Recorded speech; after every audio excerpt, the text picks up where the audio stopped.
বিরাট কোহলির সাথে মুস্তাফিজুর রহমানকে একই দলে দেখার স্বপ্ন ছিল যাদের, এবার বুঝি সেই স্বপ্ন পূরণ হয়েই গেল।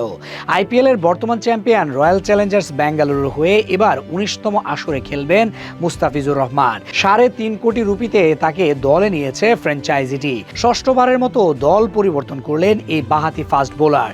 কি ভাবছেন? নিলাম তো হওয়ার কথা আগামী ১৬ ডিসেম্বর।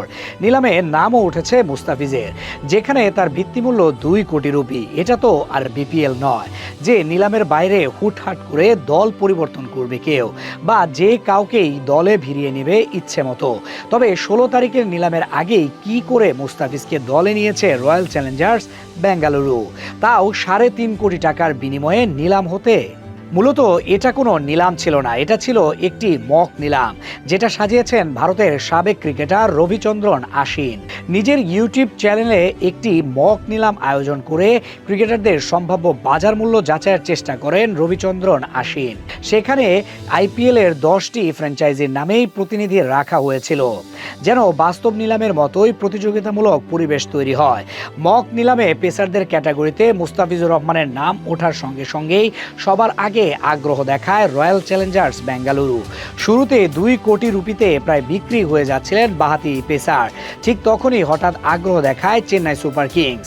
এরপর দুই ফ্র্যাঞ্চাইজির প্রতিনিধির মধ্যে মুস্তাফিজকে দলে ফেরানোর লড়াই শুরু হয় এবং দাম ধাপে ধাপে বাড়তে থাকে।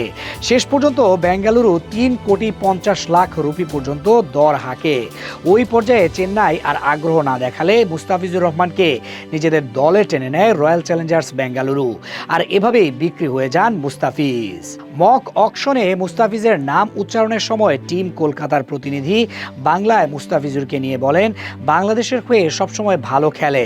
আর একটা মজার তথ্য দেন, যখন সানরাইজার্স হায়দ্রাবাদে মুস্তাফিজ খেলতেন তখন ওয়ার্নার মুস্তাফিজের সাথে ইংরেজিতে কথা বলতেন আর ফিজ ওয়ার্নারের সাথে বাংলায় কথা বলতেন। কেউ কারো কথা বুঝতেন না।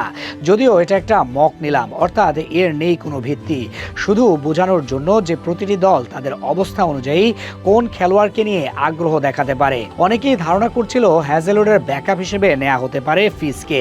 বেঙ্গালুরুর হাতে আছে ১৬.৪০ কোটি রুপি, যেখানে খেলোয়াড় নিতে পারবে ৮ জন। তাই অল্প খরচে ফিজ হতে পারে দলটির জন্য এক দারুণ সমাধান। গত মৌসুমে ৯ ম্যাচে বাঁহাতি পেসার নিয়েছিলেন ১৪ উইকেট। সব মিলিয়ে এখনো পর্যন্ত ওভার প্রতি ৮.১৩ রান দিয়ে ৬০ ম্যাচে ৬৫ উইকেট শিকার করেছেন তিনি। ২০১৬ সালে আইপিএলে অভিষেক হওয়া মুস্তাফিজ খেলেছেন Sunrisers Hyderabad, Mumbai Indians, Rajasthan Royals, Chennai এবং দিল্লির হয়ে। ২০২৬ আইপিএলের জন্য নিলামে নাম দিয়েছেন তিনি। আগামী ১৬ তারিখ অনুষ্ঠিত হবে নিলাম, তবে সেখানে কোন দলে বিক্রি হতে পারেন তিনি।